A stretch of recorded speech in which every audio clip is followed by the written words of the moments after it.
हाँ जी, नमस्कार, अस्सलाम वालेकुम। मेरे पास कई मैसेजेस आए हैं भाई लोग इस कुछ दिनों में कि मैं रघुराम राजन साहब के बारे में कुछ बोलूं। मैं कोई अर्थशास्त्री नहीं हूं, ना मैं कोई पॉलिटिशियन हूं कि मैं उनके बारे में कुछ बोलूं, मगर मैं हाँ इतना जरूर जानता हूं कि अगर मेरे घर में 100 रुपया है तो मुझे कितना खर्च करना है। रघुराम राजन साहब एक समझदार आदमी अनाड़ियों के बीच में फंस गए थे।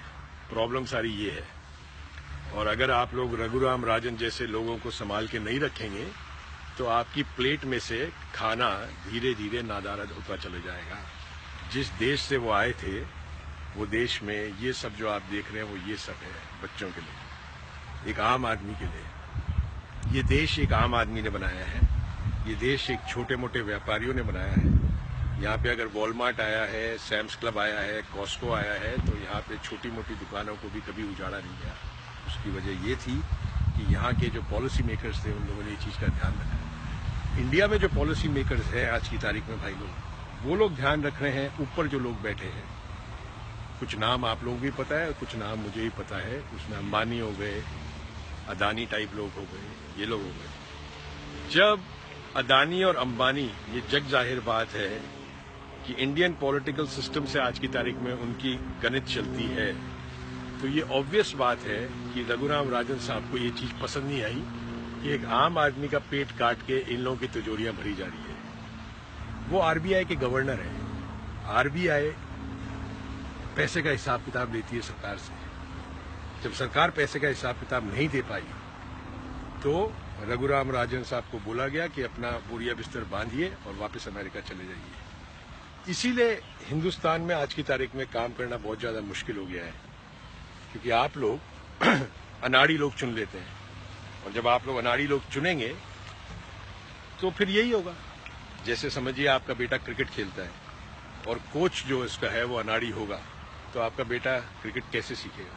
वो नहीं सीख सकता, चाहे वो अच्छा बल्लेबाज हो चाहे अच्छा गेंदबाज हो, वो नहीं सीख सकता। रघुराम राजन एक तरह से कोच थे, इंडियन फाइनेंशियल इंस्टीट्यूशन को करेक्ट करने आए थे। इसी दौरान विजय माल्या का केस हुआ, इसी दौरान ललित मोदी का केस हुआ।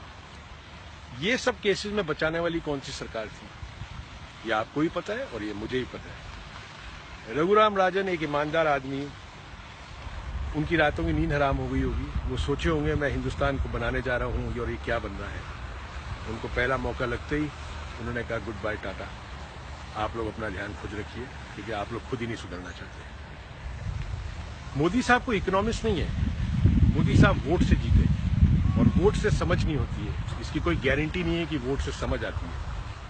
ऐसे ही कोई गारंटी नहीं है अगर आपके बच्चे के 99% आते हैं और किसी के 70 आते हैं तो आपका बच्चा इंटेलिजेंट है। नहीं, जब वो दुनिया के बिजनेस के ओलंपिक्स में उतरता है तब उसको अपनी औकात पता लगती है कि मेरे 99% भारी पड़ रहे हैं या उस बंदे के जिसके 75% आए थे। स्ट्रीट स्मार्टनेस एक चीज होती है दुनिया में, तो आपको स्ट्रीट स्मार्ट होना पड़ता है। यहाँ पे जितने इंडियंस आते हैं कोई जरूरी नहीं है वो सब 99% लेकर इंडिया से यहाँ पे आए, नहीं। कोई 45% आता था स्कूल में, कोई 50, कोई 55, कोई 60, मगर यहाँ पे आके सब इस्टेब्लिश हो जाते हैं विद इन ईयर्स। रीजन ये है कि यहाँ का स्टेज सेट है।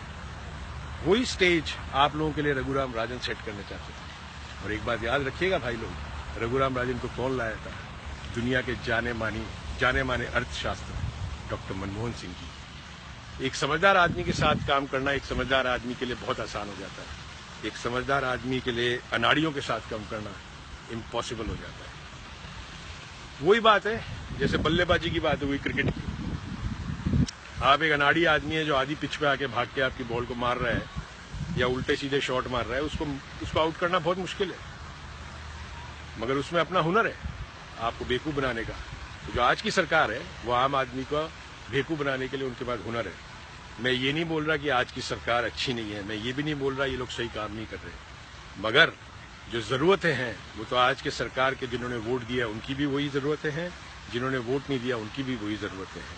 ऐसा तो नहीं हो सकता कि 31% जिन्होंने वोट दिया उनको 30 रुपए किलो दाल मिल रही है जो अदानी के पास आज की तारीख में जा रही है, जो खबर आई है, और वही दाल घूम फिर के 140 रुपए किलो उन लोगों के पास जा रही है जिन लोगों ने वोट भाजपा को नहीं दिया था। तो भाई लोग अगर अनाड़ियों को चुनेंगे तो समझदार लोग तो आप लोगों के साथ काम नहीं कर पाएंगे, और समझदार लोग वो हैं जिन्होंने दुनिया देखी है, जो जानते हैं दुनिया कैसे चलती है। डॉलर होता है ना, डॉलर दुनिया का इकोनॉमी संभालता है, और वो देश में से आए थे जहां पे डॉलर छपता है। उनको पता था क्या करना है। डॉलर को क्यों स्ट्रांग रखा जा रहा है इंडियन करेंसी के सामने, वो भी सबको पता है, क्योंकि आप लोगों को इन्वेस्टमेंट चाहिए। आज अगर मैं $1 लेके आ रहा हूं तो मुझे 68 का गुनाकार मिलेगा, मगर उससे जो लोकल जनता है उसको कोई फायदा नहीं होने वाला। जब 45-47 हो जाता है तब आप लोगों को फायदा होगा, और वो होगा नहीं, कभी भी नहीं हो सकता। पेट्रोल की कीमतें, आज हमारे यहाँ 23 रुपये लीटर पेट्रोल है।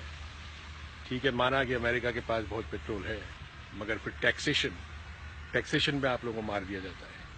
तो ये कई कहानियां हैं। मैं कोई अर्थशास्त्री नहीं हूं, ना मैं कोई पॉलिटिशियन हूं, मगर मैं ये जरूर समझता हूं कि जब हम छोटे थे, हमारे पिताजी को हमें हिसाब देना पड़ता था। जब वो हमें 5 रुपए देते थे और बोलते थे मुझे हिसाब देना, शाम को कहाँ खर्चा किया, वही हिसाब गलती से रघुराम राजन साहब ने भाजपा सरकार से मांग लिया। और जैसे ही मांगा, सुब्रमण्यम स्वामी जैसे लोग जो कि एजेंट हैं क्रोनी कैपिटलिस्ट के सरकार में, उनकी नींदें हराम होने चालू हो गई। उन्होंने प्रेशर बनाना चालू कर दिया। हिंदुस्तान का कानून ऐसा है कि वो प्रेशर बनाना बहुत आसान था। उन्होंने प्रेशर बनाना शुरू कर दिया। रघुराम राजन को पॉलिटिक्स नहीं आती है भाई लोग। वो एक सीधा साधा आदमी था जिसको 2+2 = 4 आता था, मगर वो आप लोगों के लिए बनाने आए थे 2+2 = 5, और आप लोग उनको संभाल नहीं पाए। गलती आप लोगों की है, गलती सरकार की नहीं है। जब तक आप लोग अनाड़ी लोग चुनते रहेंगे तब तक ऐसा होता रहेगा। जरा सोचिए, समझिए, अपने कल का देखिए भविष्य। 10 साल बहुत जल्दी निकल जाएंगे। आज जो 10 साल का बच्चा है वो 20 साल का 10 साल में हो जाएगा। उसकी ज़रूरतें होंगी 10 साल बाद। कैसे करेगा एक आदमी? Health care, education, social security, कौन सी ऐसी चीज़ है जो आज की तारीख में अनऑथोराइज्ड माफिया के पास नहीं है? सब माफिया के हाथ में। एजुकेशन माफिया के हाथ में सब। स्मृति ईरानी का लाइव सुना था मैंने। बेवकूफ़ बना रही है आप लोग। वो जो गांव में बैठा आदमी है, बच्चा जो नीचे बैठ के पढ़ता है, उसको एसएटी के बारे में क्या पता, उसको बर्कली के बारे में क्या पता, उसको येल के बारे में क्या पता। तो ये ऊपर के जो 20% है, ये उनके लिए है सरकार। This government is only for VVIPs and nobody else. And the problem in India is that media is giving them the cushion to operate the way they want to. That's the problem. So you need to bust the media and you need to understand when you vote.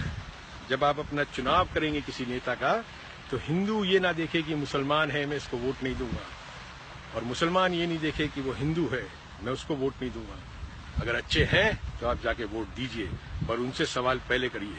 ये सब काम हमारे कब तक करके देंगे, और उनका रेजिग्नेशन लेटर पहले ही हाथ में रख लीजिए कि अगर आपने नहीं किया तो ये आपका इस्तीफा हमारे हाथ में, हम टिका देंगे आपके हाथ में। कुछ ऐसा करिए। रघुराम राजन जैसे लोगों को संभाल के रखिए। नायाब हीरा आया था आपके पास, आप लोगों ने हीरा खो दिया आज की तारीख में। Thank you so much.